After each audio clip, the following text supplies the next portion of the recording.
بے شک جو راز اللہ جانتا ہے وہ ہم انسان نہیں جانتے۔ اللہ کے فیصلوں پر خود کو راضی کرنا سیکھیں۔ پھر یوں ہوتا ہے کہ وقت کے ساتھ ساتھ آپ کو احساس ہوتا ہے کہ اللہ کا فیصلہ آپ کے حق میں بہت بہترین تھا، اور آپ ایک ایسی چیز پر اپنے آنسو ضائع کر رہے تھے جو آپ کی کبھی تھی ہی نہیں۔ اس چھن جانے میں پھر آپ کو بہتری نظر آنے لگتی ہے۔ آپ اس ذات کا شکر ادا کرتے ہو اور اللہ کے اور قریب ہو جاتے ہو۔ اللہ اپنے بندے سے بہت پیار کرتا ہے، بلکہ 70 ماؤں سے بھی بھر کر پیار کرتا ہے۔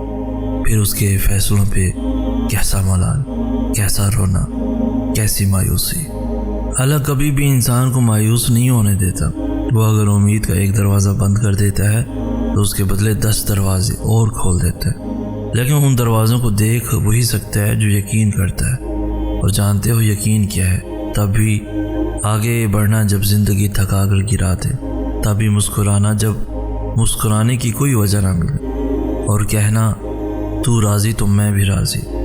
اس چیز کے لیے ہاتھ اٹھانا اور گر گرانا جس کا ملنا ناممکن ہو۔ یہ یقین کی وہ کیفیت ہے جب انسان کا دل چیخ چیخ کر کہتا ہے میرا رب قادر ہے ہر شے پہ۔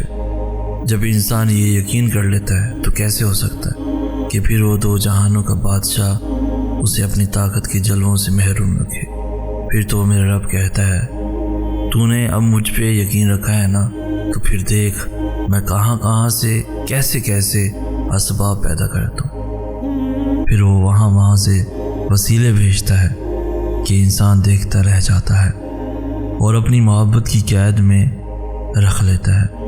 بس پھر ہر محرومی سے وہ انسان کو آزاد کر دیتا ہے اور اپنی محبت کی قید میں رکھ لیتا ہے۔ جس کو وہ اپنی محبت میں قید کر لے اس کے مقدر کی تو کیا ہی بات ہے۔ جب وہ معجزے کرنے پہ آتا ہے تو مجال ہے کسی چیز کی جو رکاوٹ بنے۔ میرا رب تاک راتوں میں جلتا ہوا وہ چراغ ہے جس کے نور سے دونوں جہاں مہکتے ہیں۔ ایک بات یاد رکھیے گا، اللہ ہمیشہ لوگوں کو آپ کے سامنے ظاہر کرے گا۔ اس سے کوئی فرق نہیں پڑتا کہ وہ خود کو کتنی اچھی طرح سے چھپاتے ہیں، اس سے کوئی فرق نہیں پڑتا کہ وہ کتنی کوشش کرتے ہیں اور اپنی اصلی توجہ پر پردہ ڈالتے ہیں۔ اللہ سب جاننے والا ہے۔ وہ ہمیشہ آپ کے سامنے ان کے ارادوں کو ظاہر کرے گا۔ جب آپ کسی مشکل وقت، مشکل صورتحال سے گزر رہے ہوں تو اللہ آپ کو ہمیشہ لوگوں کے اصلی چہرے دکھائے گا۔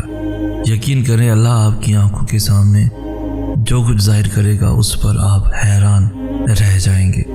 وہ لوگ جن کے بارے میں آپ کو لگتا ہے کہ وہ زندگی کے ہر مشکل وقت میں بھی آپ کا ساتھ نہیں چھوڑیں گے، وہ آپ کو اپنی زندگی سے ایسے باہر نکال دیں گے جیسے آپ کبھی تھے ہی نہیں۔ وہ لوگ جنہیں آپ کی مدد کرنی چاہیے تھی، جنہیں آپ کا ساتھ دینا چاہیے تھا، جو بہت دعوے کرتے تھے، جھوٹی باتیں کرتے تھے، اللہ ان کے اصلی رنگ آپ کے سامنے لے کر آئے گا۔ کبھی بھی یہ نہ بھولیں کہ آپ کے ساتھ کون تھا اور کون نہیں تھا۔ اللہ نے آپ کو ایک وجہ کے لیے ہی ان کے اصل رنگ دکھائے۔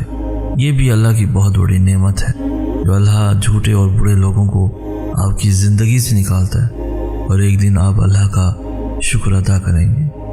ہمیں اللہ سے دعا کرنی چاہیے کہ اللہ ہمیں ایسے لوگوں سے دور رکھے جو ہمارا برا چاہتے ہیں اور جو ہمارے لیے بہتر نہیں ہے۔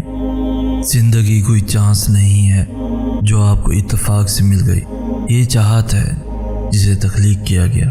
آپ رب کی چاہت ہیں۔ اپنی زندگی کو نا امیدی، مایوسی کے ہاتھوں برباد نہ کریں، خود کو بدلنے کی کوشش کریں۔ اگر آپ نے ایک لمحے کی مردہ دلی کو زندہ دلی میں بدل دیا تو فتح یابی ہے۔ مایوسی ایک جنگ ہے اور جیت آپ کی ہونی چاہیے، مایوسی کی نہیں۔ زندگی بڑی یا چھوٹی نہیں ہوتی، یہ ماضی اور حال بھی نہیں ہوتی، یہ کن ہے اور فیکون کی صورت میں ہمیں دھڑک رہی ہے۔ زندگی میں کوئی کام کریں یا نہ کریں، لیکن زندگی کو بیکار اور فضول سمجھنے کا کام کبھی نہ کریں۔ خوشی کو کسی بھی چیز سے منسلک نہ کریں، خوشی کو اندر سے محسوس کریں۔ خوشی پیسے میں، کامیابی میں نہیں ملے گی، ورنہ دولت مند لوگ سب سے زیادہ خوش باش ہوتے۔ زندگی میں مشکلوں کو موت سے تعبیر نہ کریں، ورنہ تکلیف میں مبتلا بچے کبھی نہ مسکراتے۔ دکھ اور تکلیف کو مایوسی کی دوا نہ دیں، بلکہ اسے اللہ کے قرب کی نشانی سمجھیں۔ جب بچہ صحت مند ہوتا ہے تو وہ کھیلتا کودتا ہے، جب بیمار ہوتا ہے تو وہ صرف ماں کی قربت چاہتا ہے۔ زندہ رہنے کے لیے کوئی بھی دن اچھا نہیں ہوتا، زندہ رہنے کے لیے ہر دن کو اچھا بنانا پڑتا ہے۔ دنیا میں گھومیں پھریں، ورنہ ان لوگوں کو دیکھیں جو آپ کے آس پاس ہے۔ کوئی بھی پرفیکٹ لائف نہیں گزار رہا، ہر کوئی کسی نہ کسی تکلیف، پریشانی یا دکھ سے گزر رہا ہے۔ سقراط کا کہنا ہے کہ اگر سب انسانوں کی بدقسمتی کا ایک جگہ ڈھیر لگا دیا جائے تب بھی ہر انسان اپنی اپنی بدقسمتی ہی واپس لینا چاہے گا، اور یہ سچ ہے کیونکہ یہی حقیقت ہے۔ ہم کتنے بھی پریشان ہوں، ہم سے زیادہ پریشان لوگ دنیا میں ہیں۔ اس لیے اگر خوش ہونے کے لیے ویٹ کریں گے تو ویٹ ہی کرتے رہیں گے۔ آج سے مطمئن ہونا سیکھیں، اپنا اندر بدلیں، اپنا انداز بدلیں، اپنی سوچ بدلیں اور رہنے کا طریقہ بدلیں، اور سب سے بڑی بات اپنے دوست بدلیں جو آپ کو آگے بڑھنے میں رکاوٹ پیدا کرتے ہیں، آپ کو مایوس کرتے ہیں، آپ کو دھوکہ دیتے ہیں، آپ سے جھوٹ بولتے ہیں۔ اور وہی تو اللہ ہے، ہر چیز پر قادر، وہ جس کو چاہتا ہے اپنی جانب موڑ لیتا ہے۔ چپ چاپ کسی کو خبر بھی نہیں ہوتی، یقین مانو وہ بس ایک حکم دیتا ہے اور کائنات کی ساری طاقتیں متحد ہو جاتی ہیں، کون اس کے گرد طواف کرنے لگتا ہے اور ساری باتیں فیکون پہ ختم ہو جاتی ہیں۔ نصیب کسی نے کھول کر تو نہیں دیکھے ہوتے، وہ تو اللہ کے لکھے ہوتے ہیں، اور اگر کسی کے برے ہوں تو نصیب کبھی برے نہیں ہوتے کیونکہ وہ اللہ نے لکھے ہیں۔ اللہ زندگی میں درد دکھاتا ہے، اس کا یہ مطلب نہیں کہ ہمارا نصیب درد بھرا ہے، بلکہ اس لیے تاکہ ہم بہت ساری دعائیں مانگ کر اس اللہ سے اپنا نصیب خوبصورت لکھوا لیں۔